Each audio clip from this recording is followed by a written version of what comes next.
explicando que la una ya está principales. picada y la otra. Cállate. Tienen muchos orígenes o multifactoriales, hasta el momento no se encuentran realmente claros cuáles son. Esto ya copiaron y lo tienen claro, ¿verdad?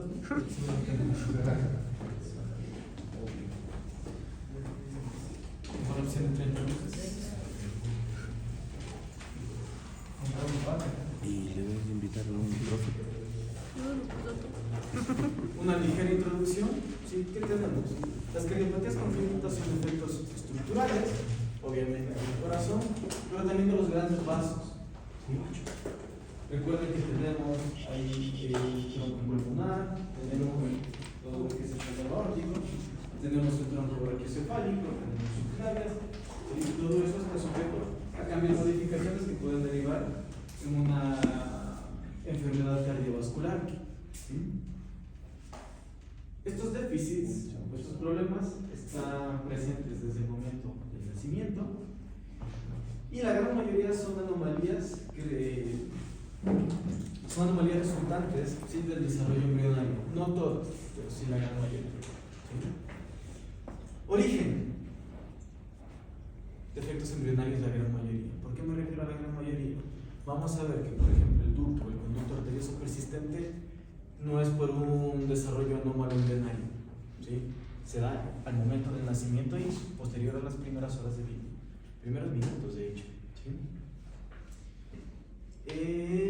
Causas tenemos genéticas, ambientales, infecciosas, tóxicas, nutricionales, ¿sí? En ciertas patologías están bastante bien definidas y en otras patologías se supone que al menos una de estas 5 causas debería ser el punto que las desencadenó. Según su presentación, estas van a ser las más comunes. ¿Sí? Ducto arterioso persistente, 28%. ¿Sí? Esto hablando a nivel de las cardiopatías congénitas. Estenosis pulmonar, 20%. Estenosis aórtica, 14%. Vean cómo cae un montón el porcentaje de presentación. Cuarto arco aórtico persistente, 8%. Déficit del septo interventricular, 7%. Tetralogía de Fallot, 5%. Y displasia mitral, mitrales ahí, no viral, perdón. Y tricuspidia, 2%. Esto va a mejorar. No sé. Aún tengo casi una semana para pensar en esa prueba. Con que sepan que las más comunes es el ducto arterioso persistente y de las menos comunes, tetralogía de Fallot y displasia mitral. Personalmente pienso que la tetralogía de Fallot es menos común. ¿Sí? Algo muy importante que tienen que saber es que el 60% de los pacientes van a morir sin un diagnóstico. ¿Por qué? Se va a ocultar. Vamos a tener diferentes tipos de soplos, uno más maluco que otro. Ya sabemos que algo malo está pasando allí, pero va a haber muchas limitantes en la gran mayoría de los casos para poder llegar al diagnóstico definitivo. ¿Sí? Entonces, un 60% de los pacientes van a morir sin un diagnóstico definitivo. Sabemos que vamos a tener una cardiopatía congénita, pero no cuál. ¿Sí? Obviamente, si es que el peludito se muere, es porque fue una de las más feas. ¿Sí? Y al igual que en las cardiomiopatías adquiridas, en las cardiopatías en general adquiridas, acaban en insuficiencia cardíaca congestiva. Todo todas las cardiopatías van a acabar en insuficiencia cardíaca. ¿Sí? Si es que les da tiempo de llegar, porque puede haber muerte súbita. El diagnóstico, obviamente, va a ser desfavorable. Hay patologías como la tetralogía de Fallot, que es muchísimo más mala que el ducto arterioso persistente, por ejemplo. ¿Sí? En el ductus podemos hacer varias cosas hasta cierto punto. En la tetralogía, bastante complejo. Ducto arterioso persistente. ¿Sí?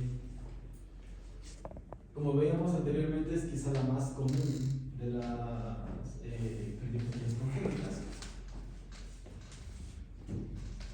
¿De dónde se origina el ductus arterioso persistente? Como su nombre lo indica, ya sabemos que es la presencia de un ducto, de un conducto, ¿verdad?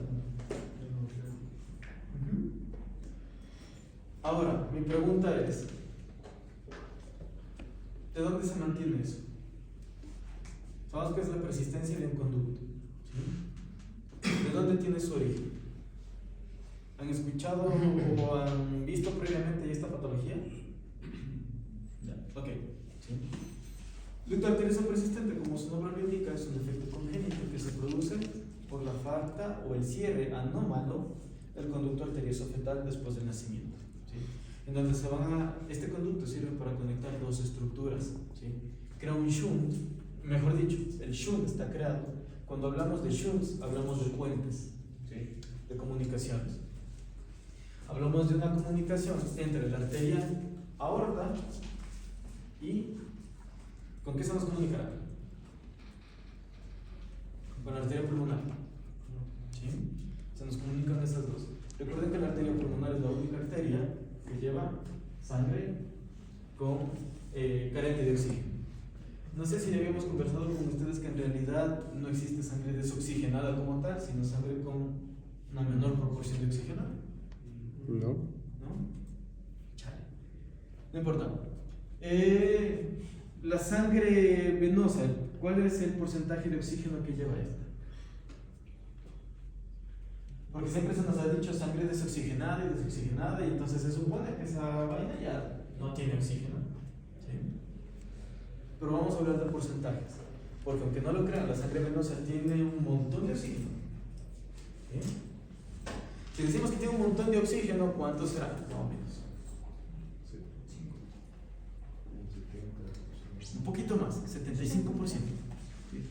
La sangre venosa transporta un 75% de oxígeno en su hemoglobina, ¿sí? Es un montón, ¿sí? Entonces,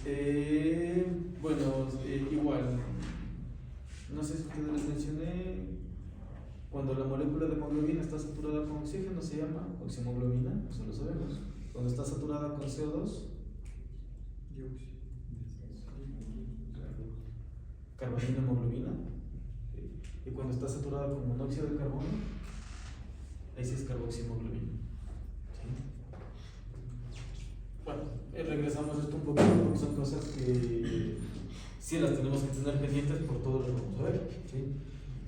Sangre arterial entre el 98 y el 99%, no, entre el 97 al 99% de saturación de oxígeno dentro de la molécula de hemoglobina. Sangre venosa, aproximadamente 75% de saturación de la molécula de hemoglobina. Eso quiere decir que la molécula de hemoglobina en sangre venosa apenas transporta un 25% de CO2, ¿o me equivoco? ¿Si me siguen o se me están perdiendo? Sí, ¿verdad? Ya, perfecto. Pero se quedan calladitos. Digan, hablen. Perfecto. ¿Por qué es importante esto? ¿Ya?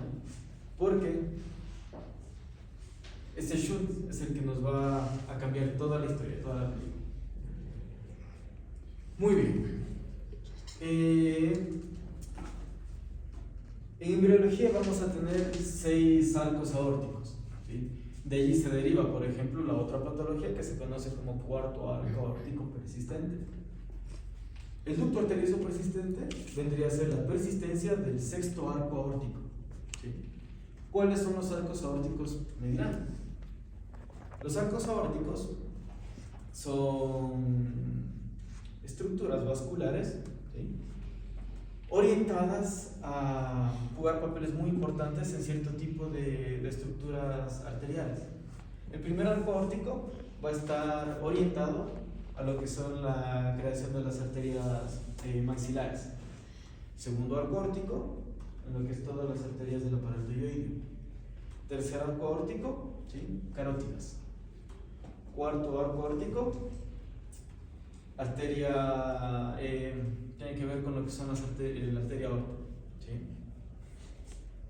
Quinto arco aórtico, nada, ese en ocasiones no se forma, ¿sí? Se dice que es un esbozo vascular.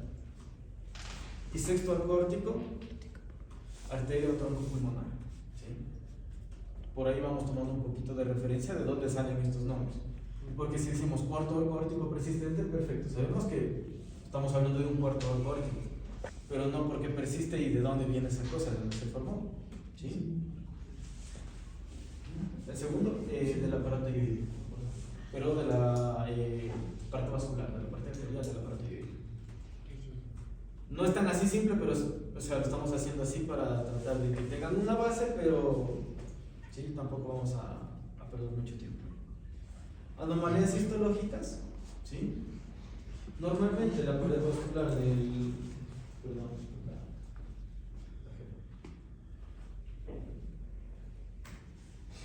Anomalía histológica. La pared ductal, ¿sí? Va a ser anómala, ¿sí? Porque al nacimiento, a los pocos minutos o máximo pocas horas después del nacimiento de los bebés, ¿sí? Esta pared debería de cerrarse. ¿Asociada a qué o en qué circunstancias debería cerrarse? Primero, va a haber un incremento súbito de la presión parcial de oxígeno en la circulación pulmonar. ¿Recuerdan cómo está dada la circulación del bebé?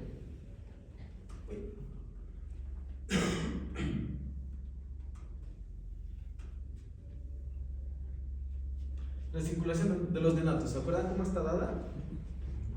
¿Necesita circulación pulmonar el feto? No, ¿verdad? Entonces, ¿qué pasa? ¿Sí? Esta vendría a ser ya un corazón, digamos que normal, un corazón en el cual el arco sí se cerró, el conducto, perdón. Y acá, un corazón de un neonato, o el corazón en donde el conducto no se cerró. ¿Sí? ¿Qué pasa? Tenemos ventrículo derecho, ¿verdad? Ese, cuando se contrae, me manda sangre hacia dónde? Directamente a los pulmones, ¿verdad? A través de la arteria pulmonar. Perdón, muy bien. Entonces, en un paciente adulto, eso es perfectamente normal. ¿Por qué? Porque la sangre tiene que subir a los pulmones, realizar el intercambio gaseoso, entregar todo el CO2 de la circulación sistémica, oxigenarse, realizar el intercambio gaseoso y volver hacia el corazón, ¿verdad? Circulación pulmonar y circulación sistémica. Perfecto. Entonces, en el bebé, en el feto en este caso, es perfectamente normal que el ducto arterioso esté ahí, esté funcionando y esté trabajando. ¿Sí? ¿Qué pasa cuando nace? Se da un incremento, a ver, los pulmones se expanden, empiezan a trabajar. Los alvéolos, ¿sí? Su capacidad de intercambio gaseoso incrementa de golpe. Entonces se da un incremento abrupto de la concentración de oxígeno en los pulmones. ¿Sí? Entonces, primera cosa, incremento de la presión parcial de oxígeno pulmonar. Segunda cosa, ¿qué pasa en el parto? La mamá que va a liberar para el parto un montón de prostaglandinas, ¿verdad? Que van a desencadenar el parto. Entonces, el bebé nace, ¿sí? Y deja de recibir todas esas prostaglandinas. Eso el organismo del bebé lo detecta. Hay una caída de todas esas prostaglandinas maternas y eso genera que la túnica íntima de los vasos sanguíneos, sobre todo, específicamente hablando, del ducto arterioso, haga una contracción y se cierre. ¿Sí? Eso debería cerrar el conducto arterial e impedir que se siga traspolando, ¿sí? La sangre de una arteria pulmonar a una arteria aórtica, y viceversa. ¿Sí? Ya vamos a ver el por qué digo el viceversa. ¿Sí? Entonces, dos condiciones tienen que pasar para que el conducto se cierre. Uno, ¿sí? La baja de las prostaglandinas maternas, y otro, una alta concentración de oxígeno a nivel pulmonar del bebé. Cuando no existe este cierre, esta contracción, ¿sí? Nos vamos a quedar con el conducto abierto. ¿Sí? Aún no se tiene muy clara la manera o la situación del por qué, pero se dice que debe haber un cambio histológico bastante importante a nivel de la túnica íntima para que esta contracción no se dé. Quizá una pérdida de receptores o simplemente una anomalía en su morfología, en la disposición de las fibras musculares de él. Pero perfecto, ¿sí? Ya el bebé respiró, obviamente nació primero, las postales maternas cayeron, la concentración de oxígeno a nivel pulmonar se elevó, pero no hubo el cierre continuo del conducto arterioso. Perfecto. Empezaron las complicaciones. Primero, ¿cuándo se debería dar el cierre? Minutos a máximo horas después del nacimiento, ¿sí? Como máximo. Un dato importante que quizá me estaba olvidando es la de las únicas patologías cardíacas que va a afectar sobre todo a hembras. ¿Se acuerdan que casi todas venían generando, tenían una especial selectividad para el macho? Esta no, esta se presenta especialmente en hembras. Se dice que en relación 3:1, es decir, 3 hembras por cada macho que presenta esta patología. Muy bien, pensemos un poquito en todo lo que ya hemos visto en las clases anteriores de las cardiopatías. ¿Qué creen que genera eso? Esa abertura.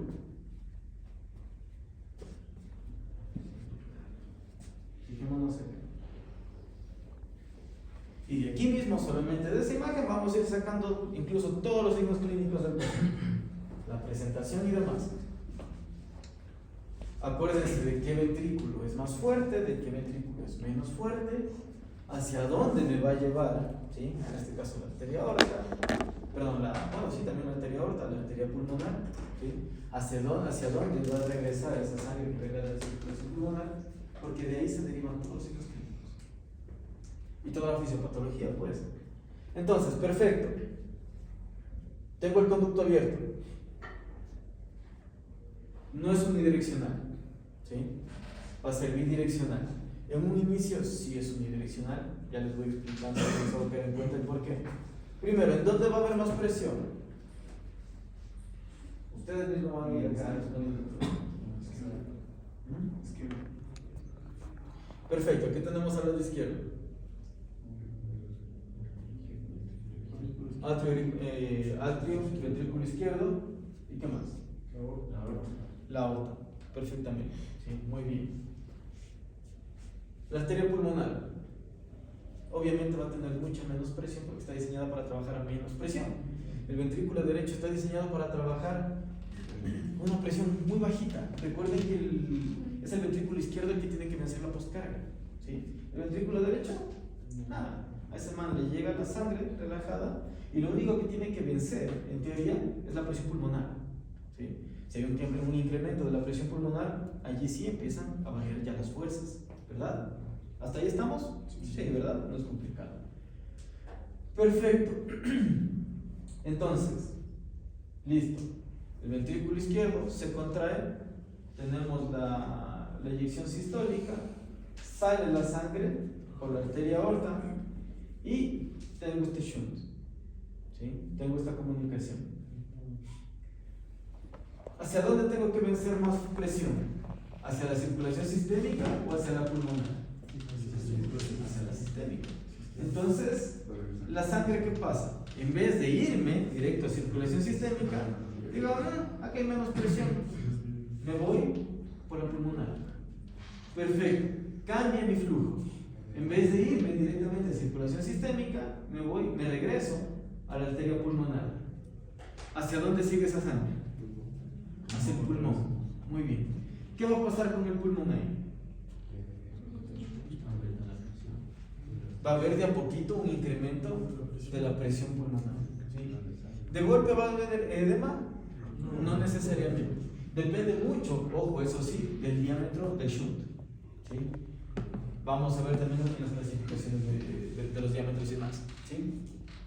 ¿Qué va a haber primero? ¿Sí? La parte vascular, ¿cómo va a estar?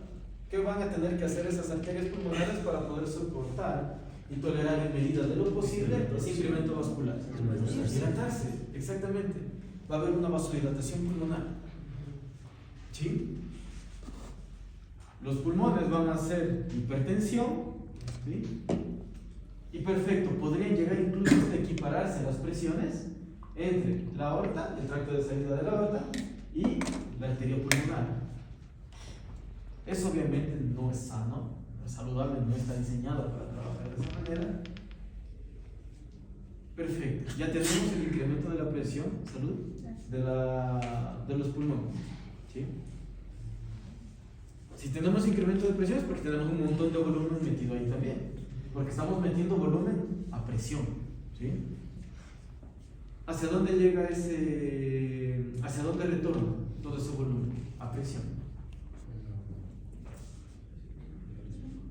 Dilo, al atrio izquierdo. Al atrio izquierdo, porque hacia algún lado tiene que salir toda esa sangre del pulmón. Entonces, viene la sangre del pulmón, ¿hacia dónde? A mi atrio izquierdo. Mucho más volumen. El atrio izquierdo, a pesar de que es un poquito más fuerte, tampoco está diseñado para trabajar con un exceso de presión. El que trabaja bajo presión, que es muy firme, muy fuerte, es el ventrículo izquierdo. ¿El atrio izquierdo? No. Entonces, ¿qué va a pasar con el atrio izquierdo? Va a empezar a dilatarse. Se dilata, se dilata, se dilata. Me dilato, ¿sí? Pero tampoco soy capaz de mandar todo ese volumen que voy a contener hacia el ventrículo izquierdo, ¿verdad? ¿Si me van siguiendo? ¿No se me pierden? Ya, chévere. Me voy dilatando y de a poquito voy tratando de enviar cada vez más volumen al ventrículo izquierdo. El ventrículo izquierdo detecta eso, ¿sí? Ojo, acá no se olviden, acá ya va a estar empezando a trabajar Frank Starling, Andre, Bowditch, todos esos, ¿sí? Recuerden. El ventrículo izquierdo dice, bueno, tengo más volumen. Frank Starling, me distiendo, me contraigo, ¿sí? De manera directamente proporcional, con mayor fortaleza, ¿sí? ¿Qué pasa con mis paredes? De a poquito se van hipertrofiando de manera concéntrica, como en la cardiomiopatía hipertrófica del gato, ¿sí? Es decir, mi ventrículo izquierdo, mis paredes ventriculares izquierdas se me empiezan a ser más fuertes, a crecer, ¿sí? Pero mi atrio izquierdo se empieza a dilatar. Ahora, para que pase todo esto, tiene que pasar ya o mucho tiempo o simplemente ser un defecto, un conducto bastante grande. ¿Sí? Y ahí razonemos. Y todo esto que les acabo de explicar hace referencia al shunt de izquierda a derecha, ¿sí? Porque existen dos tipos de comunicación, de izquierda a derecha y de derecha a izquierda. ¿Sí? El de izquierda a derecha, ¿por qué se llama así? Pasamos sangre del corazón izquierdo, a pesar de que se pasa a través de la aorta, pero bueno, del lado izquierdo al lado derecho, ¿verdad? ¿Cuándo creen que se va esto a dar la vuelta? ¿Cuándo vamos a tener ya el shunt de derecha a izquierda? Cuando ya hay fallo en el izquierdo. Cuando ya hay fallo en el izquierdo, de tal manera que ya hay más presión en el derecho. Bien, cuando tenemos un nivel de presión intrapulmonar equiparable a la que es capaz de generar, de hecho, va a superar a la presión que es capaz de generar el corazón derecho. Acuérdense que el corazón izquierdo, perdón. Acuérdense que el corazón derecho, muy así, groseramente, si queremos decirlo de alguna manera, iba a trabajar más o menos a 25 milímetros de mercurio. El corazón izquierdo, ventrículo izquierdo sobre todo, 120 aproximadamente.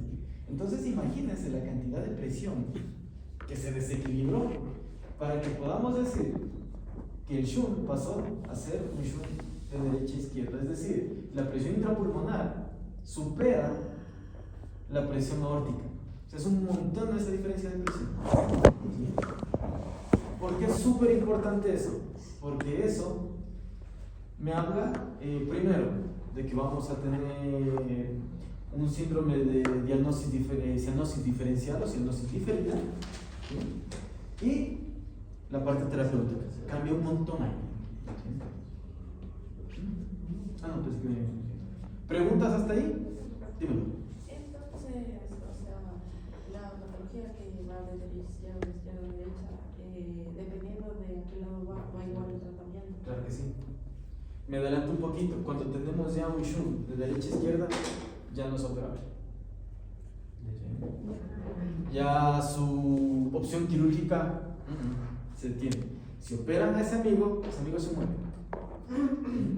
Y ya vamos a ir mencionando el porqué.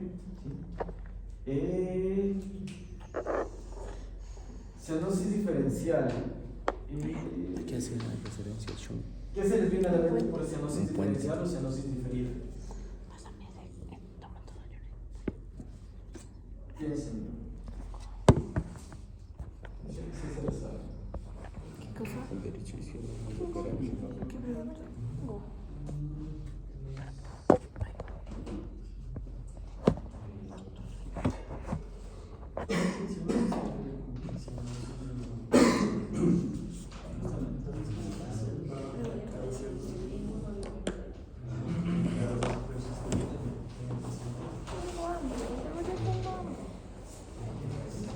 No sé si está bien escrito, disculpa si me comí alguna, si cambié una N por M. La cianosis diferencial o cianosis diferida se da por este letra. Se conoce como síndrome de Eisenmenger. Cianosis diferencial. La clave está a la altura en donde se genera el shunt. ¿Sí? ¿Ya cacharon? Más o menos tienen la idea de cianosis diferencial o diferida. ¿A qué se refiere? Primero, vamos, recordemos un poquito. Acá estoy mandando flujo aórtico a la arteria pulmonar. Sangre rica en oxígeno, ¿sí? ¿A dónde hay sangre pobre o empobrecida en oxígeno? ¿Qué pasa cuando tengo la translocación del defecto? Es decir, ya no es un cortocircuito de izquierda a derecha, sino de derecha a izquierda. Sangre pobre en oxígeno, se me va a ir a la circulación sistémica. Entonces, ¿necesita mi circulación sistémica? Al menos 97% de la saturación de hemoglobina en sangre. Baja un montón. ¿Sí? Estamos hablando de que la sangre venosa tenía un 75% de saturación de hemoglobina, de oxígeno. Perfecto, esa es la primera pista. ¿Sí?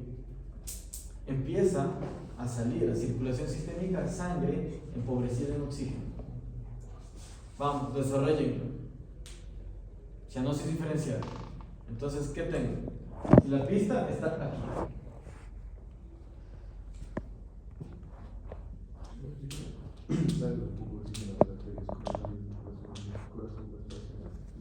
Bueno, sí, también. Muy bien. Sí. Pero antes que eso. Bueno, después que eso. A ver, acotando lo que decía Marco Paulo, ¿verdad? Acotando lo que decía Marco Paulo. ¿Se acuerdan de la cardiomiopatía hipertrófica del gato? ¿Qué le pasaba a ese corazón cuando estaba muy grande, muy fuerte? ¿Le aguantaba la sangre que le llegaba o ya era insuficiente? Era insuficiente, ¿por qué? Porque teníamos mucho más tejido miocárdico, ¿sí? Aparte, este tejido miocárdico iba a hacer que hasta cierto punto las paredes vasculares de las coronarias no se puedan dilatar, porque va a ser un tejido miocárdico muy fuerte. Misma historia acá, ¿sí? Peor todavía, si la sangre que va a tomar las coronarias para nutrir ese corazón hipertrofiado ya va a ser sangre empobrecida en oxígeno, ¿sí? Entonces vamos a tener fenómenos de isquemia e hipoperfusión en el corazón. Luego va a haber muerte de esas zonas, y si es que el paciente dura todo eso, vamos a tener reemplazo igual por tejido fibroso y calcificaciones. Primera cosa, necesitas hablar de eso, muy bien. Segunda cosa, ahí sí retomemos. Cianosis diferida o diferencial. Eso ya es más en el organismo también. Sí, eso ya es sistémico. Siempre se va a ver cianóticas todas. No todas, pero muy bien, vamos por ahí. Porque tienes baja de hemoglobina, porque tienes obviamente la sangre pulmonar. Me hiciste acuerdo de otra cosa. Muy bien. Bueno, eso se los digo luego. Perfecto. ¿Cómo se llama la primera estructura vascular que sale del arco aórtico? Tenemos la aorta. Este vaso de acá, ¿cómo se llama? No, la cava es una vena. Estamos hablando del del primer grupo de vasos arteriales ahí.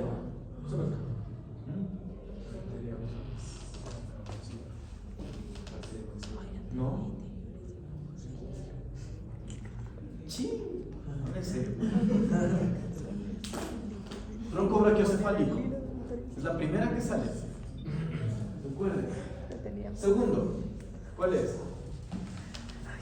Primero tronco brachiocefálico. Segundo, ¿cuál será? Subclavia. Si no me equivoco, es la subclavia izquierda. ¿Y la tercera cuál es? Carótida común izquierda. Vamos, pilas con esa parte. Y eso es muy importante porque estos tres vasos sanguíneos son los que me llevan sangre ¿hacia dónde? Hacia acá arriba. ¿Sí? Entonces, cuando veamos que el paciente, ¿sí?, no tiene signos de cianosis en mucosas orales, por ejemplo, pero sus ampollitas, si es un gato, porque esto también se presenta en gatos, extremidades posteriores o lo más lejano, ¿sí?, a lo que es todo acá el núcleo corporal y el cráneo sobre todo, va a haber cianosis. Eso se conoce como cianosis diferencial o cianosis diferida. Es decir, que a ciertas zonas del organismo está llegando sangre oxigenada. ¿Por qué? Porque fíjense, hasta acá tengo sangre rica en oxígeno, hasta acá mi aorta está intacta. Me voy por el tronco brachiocefálico, me voy, en este caso, por la subclavia, me voy ¿hacia dónde? Me voy hacia la carótida común izquierda. A la altura de la carótida común izquierda ya tengo el shunt. Entonces, recibo sangre rica en oxígeno, recibo sangre rica en oxígeno, ya un poquito menos, y todo lo que resta, todo lo que va al resto de la aorta torácica y a la aorta abdominal, eso ya se empobreció en oxígeno de una manera tremenda. ¿Sí? Es decir, que la saturación de hemoglobina de la sangre proveniente de la aorta que tenga en el tronco brachiocefálico no se va a comparar a la saturación de sangre, a la saturación de hemoglobina, de oxígeno, de hemoglobina, que voy a tener en la aorta abdominal, por ejemplo. Voy a tener una sangre muy empobrecida en oxígeno. Es por eso que tengo la cianosis diferencial o diferida. Hasta aquí va bien, porque hasta aquí no llega el shunt. El shunt lo tengo luego. Se presenta el shunt y pierdo un montón de sangre rica en oxígeno. ¿Sí? ¿Cacharon esa parte? ¿Sí?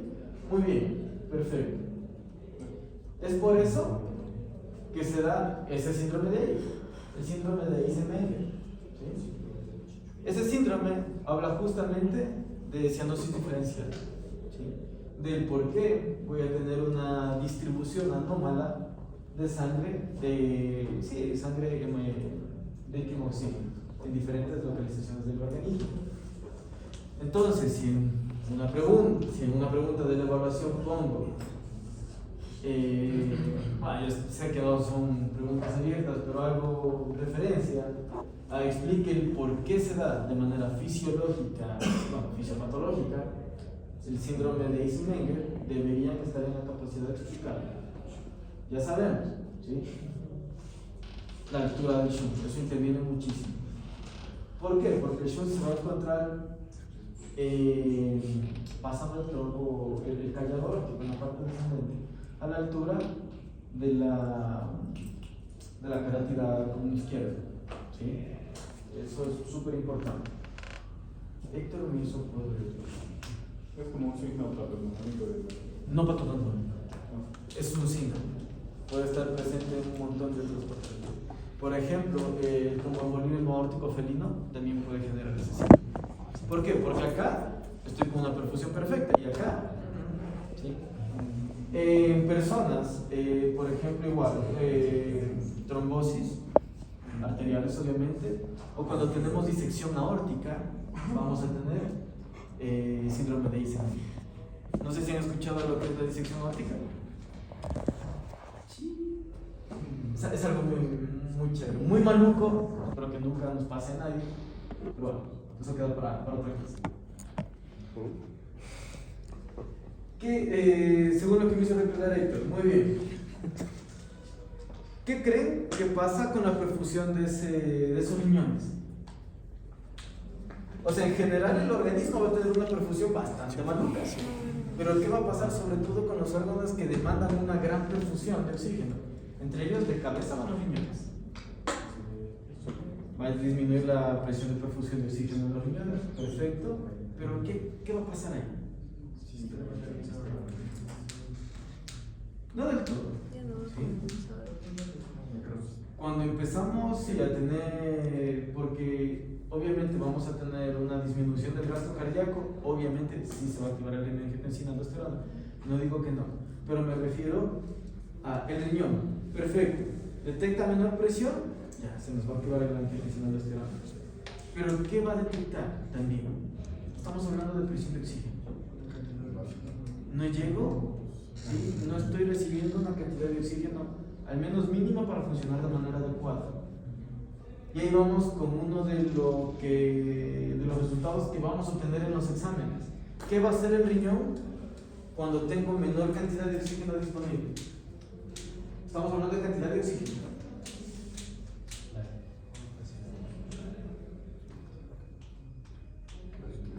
¿Qué va a tratar de aumentar el riñón? No presión, pero ¿qué va a tratar de aumentar el riñón para mejorar la distribución de oxígeno? No, yo no es lo contrario. El corazón va a tratar, sí, de mantener el gasto cardíaco. Aquí ya están activados los signos no los signos, perdón, los mecanismos de compensación. La pista está en el oxígeno. ¿Qué va a tratar de hacer ese riñón?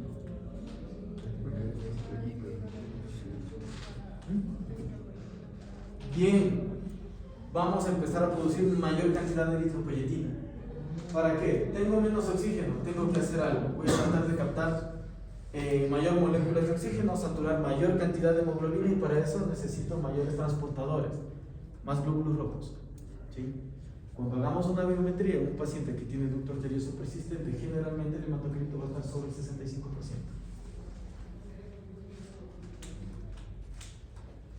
Se libera eritropoyetina, así muy groseramente hablando, le dicen a la médula, necesito glóbulos rojos, genera más glóbulos rojos, ¿sí?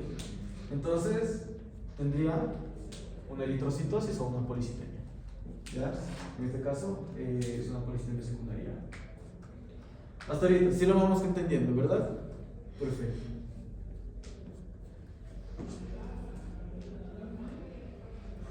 Entonces, bueno, a ver, acá razas predisponentes: maltés, caniche, pomerano, pastor alemán, bulldog francés, chihuahueño, Yorkshire, perros de tipo terrier, como el Stafford, ¿sí? Como el American Pitbull Terrier, como el American Bull Terrier, el bulldog americano, ¿sí? Son razas predisponentes a. Ahora, con todo lo que hemos estado hablando, cuéntenme, ¿qué tipos de signos clínicos deberíamos tener?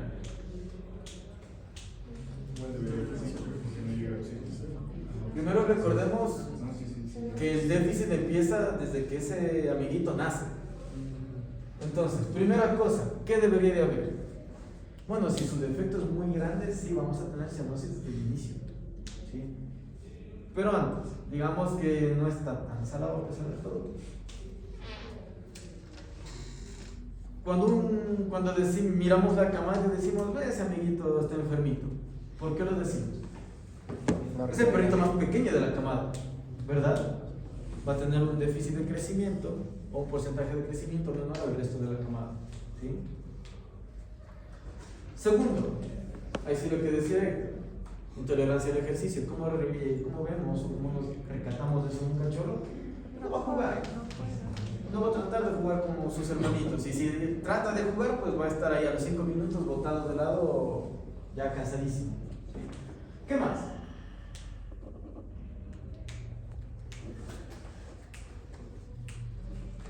Todos. Recuerden que vamos a tener un incremento de la presión pulmonar, ¿sí? Va a haber tos, ¿sí? Luego se va a generar el edema. Claro que sí, generalmente acaba el edema del pulmón, ¿sí? Pero lo primero que vamos a ver es un déficit de crecimiento en comparación al resto de la camada, intolerancia al ejercicio. A la auscultación, ¿cómo vamos a auscultar eso? Un soplo, sí, muy bien, pero es un soplo muy característico. ¿Han escuchado, han tenido la oportunidad de escuchar alguna vez un paciente con conducto arterioso persistente? Es algo que se conoce como soplo en maquinario. ¿Sí? Ahí no van a escuchar ni el loop ni el dub. ¿Sí? Si estaban haciendo acá, si tienen la oportunidad de escucharlo, cómo se ausculta, voy a buscar un audio, pero no lo encontré, digamos que tenía. Va a ser un soplo, algo como. No escucha un loop y un dub, no. El soplo va a ser tan grande, tan intenso. ¿Por qué? Porque estamos hablando que son estructuras. Es una estructura que a mayor presión funciona. Entonces, y va a ser diferido. Es decir, lo vamos a escuchar tanto al lado izquierdo, al lado derecho. Y en dependencia de qué tan maluco sea, vamos a tener freno. Fácil, siempre. Vamos a palpar el ápice del corazoncito y vamos a sentir muy fácilmente el freno cardíaco. ¿Sí? Ahora, el soplo puede ser muy maluco y la apertura puede ser no tan mala. ¿Por qué?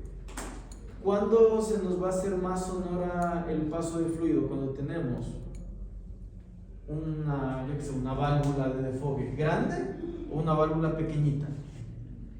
Cuando tenemos un sitio de desfogue pequeño, va a ser más sonoro porque va a salir a mayor presión. Mientras más grande sea el defecto, en este caso, el soplo podría ser o igual de fuerte o menos fuerte. ¿Eso qué quiere decir? Que aquí el soplo no es directamente proporcional a lo malo que esté ese corazoncito. ¿Sí? ¿Qué más les tenía que decir de acá? Ah, perfecto. Esto,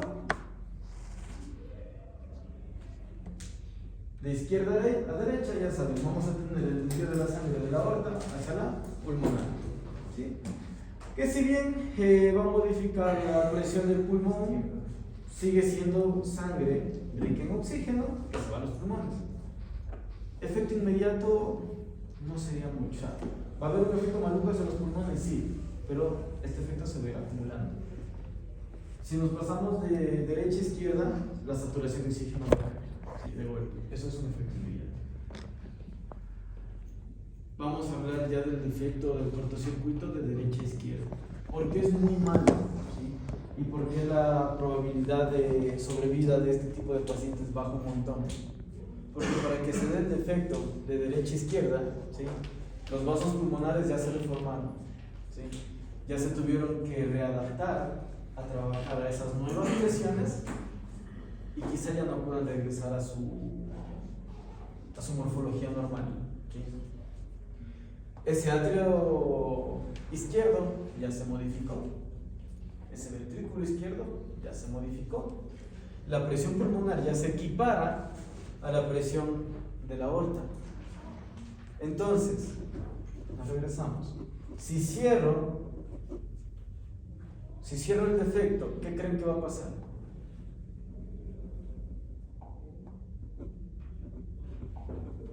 Perfecto, cierro el defecto.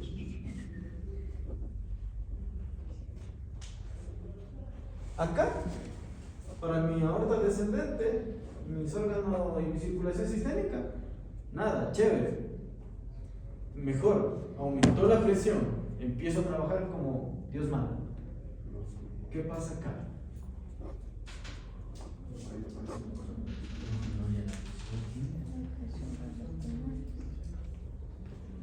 Va a haber mayor presión por los pulmones. ¿Sí? Edema del pulmón. Y muerte súbita. Muy bien, la cara que me hizo ahí me gustó un montón. Te quedaste como que, ¿y por qué mayor presión? ¿Verdad? Porque ese ventrículo izquierdo ya está enorme. Ya va a trabajar a mayor presiones. Pero el ventrículo derecho también. Porque el ventrículo derecho se tuvo que adaptar a trabajar también a mayores presiones. Tenía mayor presión que vencer para poder enviar un volumen de sangre hacia esos pulmones. Entonces el ventrículo derecho se tuvo que adaptar también a trabajar a mayor presión y ese pulmón trabaja también a una presión mucho más grande, ¿sí? Ese pulmón es un pulmón hipertenso de por sí.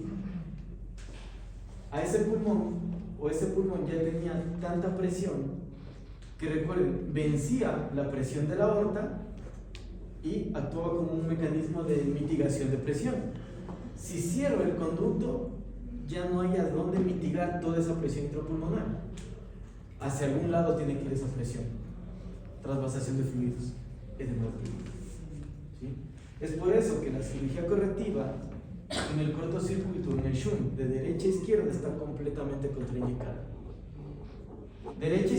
Izquierda a derecha, sí, se puede operar y tiene muy buena oportunidad o muy buena chance de sobrevida.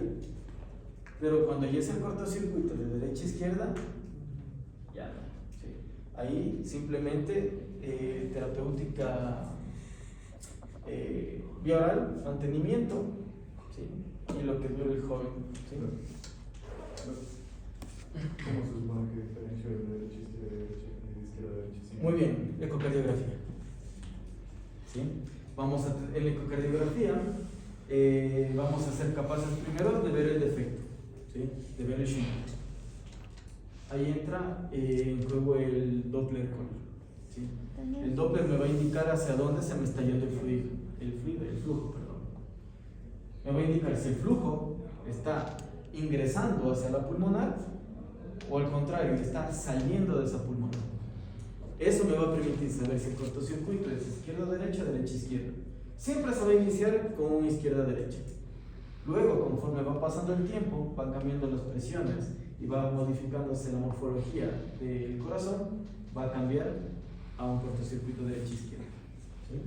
Y ahí se podría ver tal vez cuando ya está demasiado, que tienen el mismo grosor tal vez entre los ventrículos, si es que es de derecha a izquierda, porque dijo que se hace más. También es hipertrofia. Sí, pero siempre por sus características inherentes, el ventrículo izquierdo sí va a estar más grande que el derecho siempre. ¿Sí? Claro. Pero sí, vamos a ver que se rompe la relación 3:1 de la pared libre del ventrículo derecho con del ventrículo izquierdo con la del ventrículo derecho. Sí se va a ver ese periodo de relación. ¿Sí? Y sobre todo, recuerden también que se va a modificar un montón la morfología del atrio izquierdo. El atrio izquierdo va a recibir más presión, se agranda, ¿sí? Se va a dilatar. ¿Qué más? Muchos de estos pacientes, si el defecto no es tan grande, van a ser asintomáticos. Sí, va a ser el más enano del grupo, pero si el defecto no es muy grande, tal vez 1 milímetro de shock, es un paciente que en teoría podría realizar su vida casi que normal. ¿Sí? Señales de insuficiencia cardíaca congestiva, sí las vamos a tener. Recuerden que todo acaba en ICC, entre 1 a 2 años, para los pacientes que puedan pasar que puedan llegar al año. ¿Sí? Es una enfermedad que si no se trata a tiempo va a generar la muerte de al menos el 60% de los pacientes antes del año de edad. ¿Sí?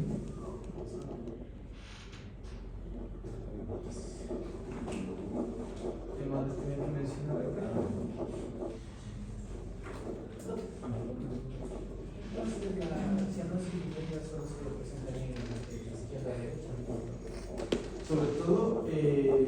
Sobre todo cuando tengamos, sería en este caso derecha-izquierda. Derecha-izquierda, ya cuando se me esté yendo sangre de la arteria pulmonar hacia la circulación sistémica.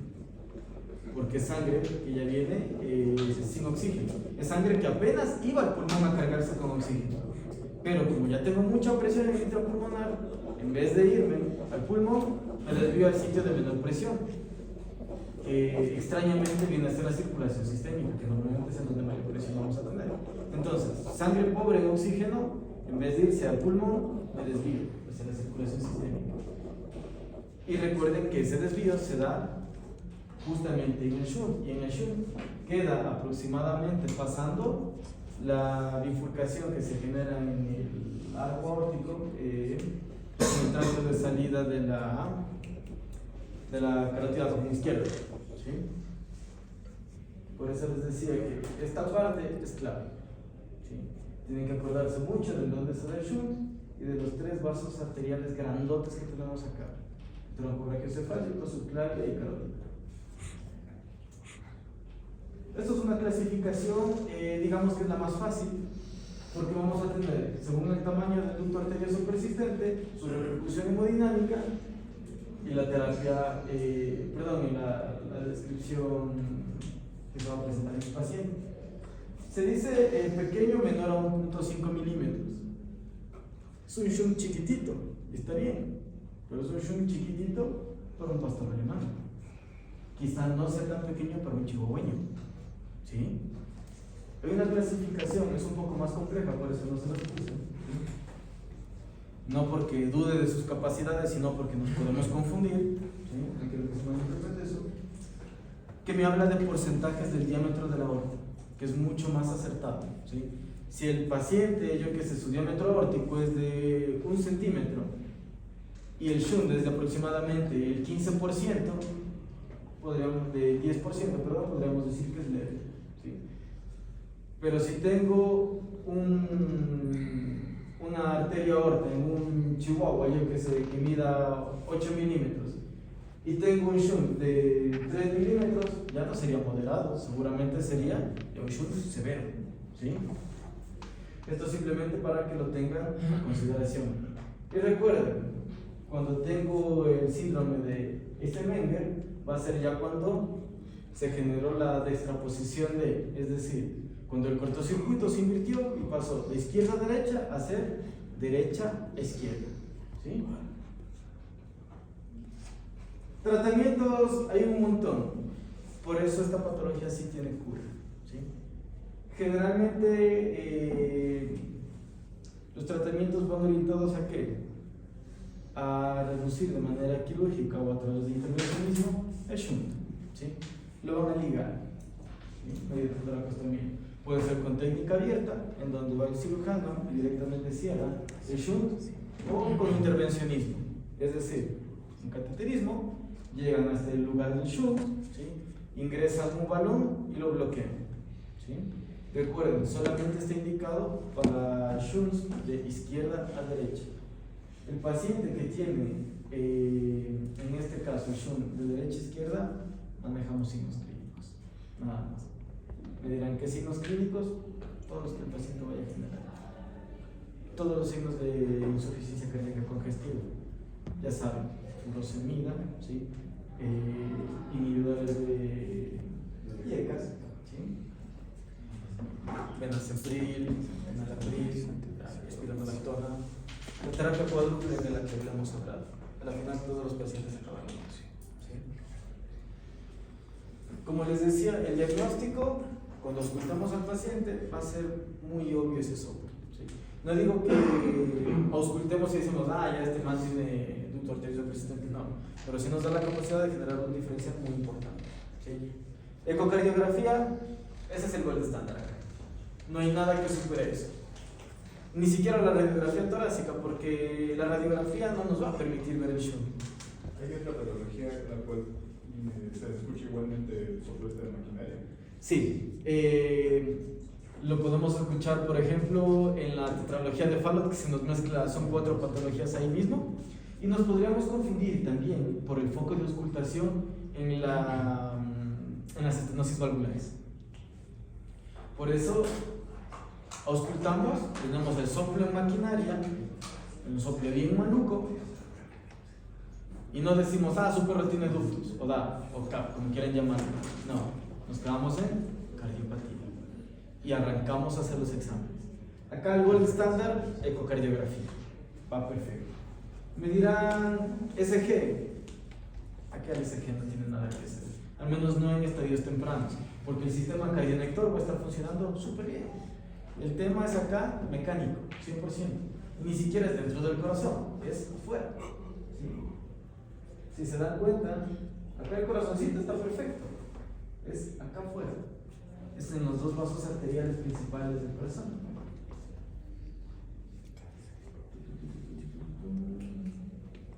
Aquí simplemente les estoy mencionando ciertos tipos de situaciones. La radiografía torácica, como les decía, nos permite divisar, por ejemplo, la hipertensión pulmonar hasta cierto punto, el edema de pulmón, pero no nos va a permitir ver los cambios que tengamos, al menos de manera, o en un inicio, en el corazón. Y listo. ¿Siguieron? ¿Sí? Es chévere esta patología, ¿verdad? No es tan como, tiene ductus, no pasa nada. No, no es tan así nomás. ¿Sí? Tiene dos etapas muy chéveres. ¿Sí? Uy, me demoré un poco. Pregunta. Bueno, cuando hablamos de tralogía de Falo desde otro mundo es más complejo, mucho más complejo que esto. Me di cuenta que quizás me estoy enfocando un montón en lo que pasa en la fisiología y fisiopatología. ¿Vamos bien así o prefieren que les dé un poco más resumida las patologías? Si está bien. No importa que nos atrasemos un poquito. No. Va, sí. Pero sí me están entendiendo. La mayoría, sinceramente, ¿quiénes no me están entendiendo para poder explicarles? Nuevamente, por mí no hay problema. Todos me están entendiendo entonces. Entonces la parte que me confunde es por qué Somos cambiaba unos cardiólogos. la derecha izquierda y la izquierda derecha. Ya, muy bien. No sé cómo que estudiamos si siempre se van a morir. ¿Para qué profundizamos?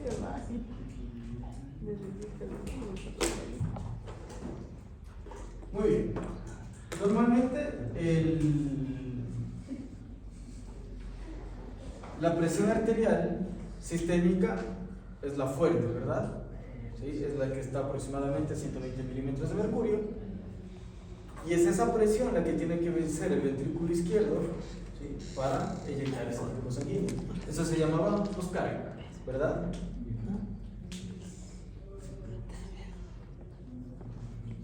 Poscarga, perfecto. La que tenemos acá. ¿Sí? El ventrículo derecho no tiene que vencer tanta presión, porque los pulmones van a estar actuando o tener una interacción vascular de una presión entre, si no me equivoco, no recuerdo muy bien el dato, pero me parece que son igual de 20 a 25 milímetros de mercurio. Es una presión equiparable a la presión que ejerce el ventrículo derecho. ¿Sí? ¿Qué es lo que pasa? ¿O cuándo se nos invierte el shunt? Perfecto. El pulmón tuvo que comenzar a adaptarse a funcionar a presiones mucho más altas, a las cuales no está diseñado a trabajar. Entonces, ¿qué pasa? Su vasculatura se distiende, ¿sí? Y cada vez requiere más presión y más presión y más presión. ¿Por qué más presión? Del pulmón la sangre sale ¿hacia dónde? Hacia el atrio izquierdo, ¿verdad? Este atrio como percibe mayor presión, va a recibir mayor volumen, se empieza a dilatar, ¿verdad?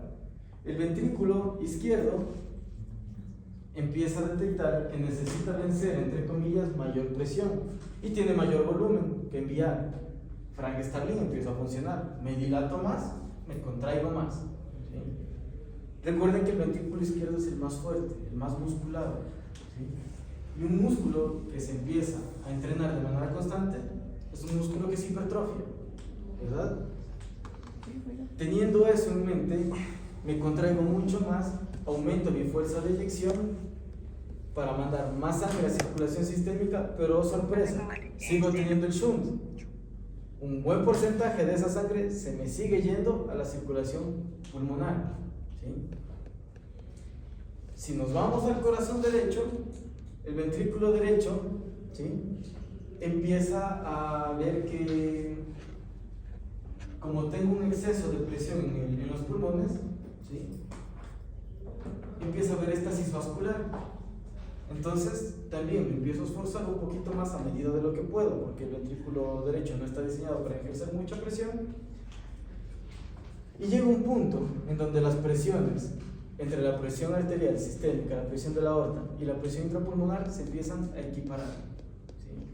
Va a llegar un momento en donde el ventrículo izquierdo, como está ya grande y hipertrofiado, ya no puede recibir tanto volumen, ¿sí? Me contraigo de manera muy eficiente, pero con bajo volumen. Entonces la presión, mi fracción de eyección sistólica empieza a caer, ¿sí? Ya no envío tanto volumen con tanta presión. Y la presión pulmonar empieza a equiparar esa carga y le empieza a vencer de a poquito. Y se invierten las cosas, ¿sí? Pasamos de tener mayor presión en la aorta a tener mayor presión en la arteria pulmonar. Exacto. Y por diferencia de presión, tengo líquidos, ¿sí? El líquido que tenga mayor presión va a pasar hacia el conducto que tenga menor presión, por diferenciación de presiones, nada más, ¿sí? Y hay una dextraposición, se invierte, ¿sí? Pasamos de un cortocircuito o de un shunt de izquierda a derecha al circuito de derecha a izquierda, es decir, un circuito con presión intrapulmonar muy alta, ¿sí? Si se cierra ese shunt, ya esa presión no tiene hacia dónde mitigarse. Y se dilatan aún más los vasos sanguíneos, hablando del pulmón, aumenta la presión hidrostática del pulmón aún más, edema del pulmón, insuficiencia cardíaca y chao paciente. No sé si... Sí. Súper. Entonces, algo parecido a eso tienen que hacer ustedes con las patologías que les tocó a su grupito. ¿Sí? Son mucho más sencillas, ¿sí? Por eso les dije que yo iba con ductus y con tetralogía, porque son las más complejas fisiopatológicamente hablando. Por ejemplo, los que tienen el déficit del cierre del septo interventricular, simplemente hay un orificio ahí, y en donde el ventrículo que ejerce mayor presión va a enviar mayor volumen, el ventrículo que ejerce menor presión, y empieza a haber remodelación. Y el resto es básicamente lo mismo. Son ¿Sí? casi siempre por temas de presión, ¿verdad? Por lo Sí. que dice. Recuerden que el corazón básicamente es volumen sanguíneo y presión sanguínea, ¿sí? Por eso les mencionaba en un inicio, usamos la imaginación. Tenemos una bomba de agua y la bomba tiene su componente mecánico y su componente eléctrico, ¿sí? ¿Preguntas sobre el ducto arterioso persistente? Claro. Dijo que la sangre desoxigenada llegaba como al 75% de oxígeno, ¿no es cierto? O sea, cuando completa todo el recorrido, termina con el 75%. Normalmente, sí, con el 75% aproximadamente. ¿Sí?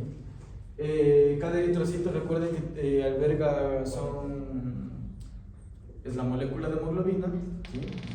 La molécula de hemoglobina tiene 4 grupos M, ¿sí? Donde ya se suave, en donde tenemos los 4 grupos M, ¿sí? Que están ligados al hierro. Ustedes saben eso, que si no está ligado al hierro, pues no puede fijar oxígeno, ¿sí? Cuando tengo sangre, cuando tengo la molécula de hemoglobina saturada en un 100%, ¿qué quiere decir? Que esos 4 grupos M van a estar saturados, ¿sí? Cada uno pudiendo transportar un 25% de ese 100%, ¿sí? Cuando la sangre en teoría desoxigenada regresa al pulmón, regresa con un 75% aún de oxígeno y con un 25% de dióxido de carbono. Entonces esa molécula pasa de llamarse, en este caso, ese grupo M pasa de llamarse oximoglobina a carbaminohemoglobina, ¿sí? Y me dirán, ¿en dónde se transporta el resto de CO2? Porque estamos diciendo que apenas vamos con un 25% de CO2 en la molécula de hemoglobina.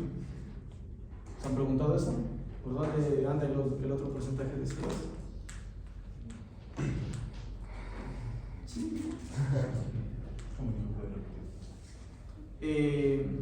La hemoglobina va a llevar el 25% de dióxido de carbono de vuelta a la circulación pulmonar para que exista ese intercambio.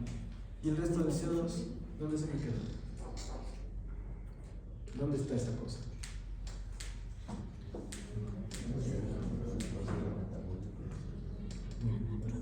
¿Qué cosa? Está por ahí perdido en un proceso metabólico. No, viaja a manera de bicarbonato. Ajá. Se transporta a manera de bicarbonato. Ya cuando ingresa al pulmón, ¿sí? Ese bicarbonato se desnaturaliza nuevamente mediante la enzima anidrasa carbónica y permite que todo ese resto de CO2 que tenía disuelto en sangre, bueno, no disuelto, presente en la sangre, en el bicarbonato, puede ingresar al eritrocito, a la barrera alveolo-capilar y pueda salir, ¿sí? De esa manera se da el transporte el tema de la difusión de gases y respiración celular. Sino que sí, toda la vida nos hablaron de sangre oxigenada y sangre desoxigenada. Y la sangre desoxigenada en sí no existe. ¿Sí? Tenemos sangre rica en oxígeno y sangre relativamente pobre. Aunque si hablamos de un 75% de sangre de saturación de oxígeno, sigue siendo un montón, es más de la mitad. ¿Sí? Es por eso que se preoxigena a los pacientes en anestesia. ¿Sí? Se hace y se obliga a que el porcentaje de saturación de la hemoglobina en la sangre venosa sea incluso más alto. ¿Sí? No le damos chance a que el 25% de CO2 se nos meta en la molécula de hemoglobina. Lo saturamos hasta alcanzar unos 80-85% de saturación. Y ese incremento de unos 5 o 10 puntos de saturación de la molécula de hemoglobina por oxígeno nos brinda entre 3 a 5 minutos de hipoxia moderada. Es por eso que se preoxigena al paciente, para saturarlo eso. ¿Sí? ¿Preguntas? ¿Alguna otra? Muy bien. Listo, su turno. No, dice, claro.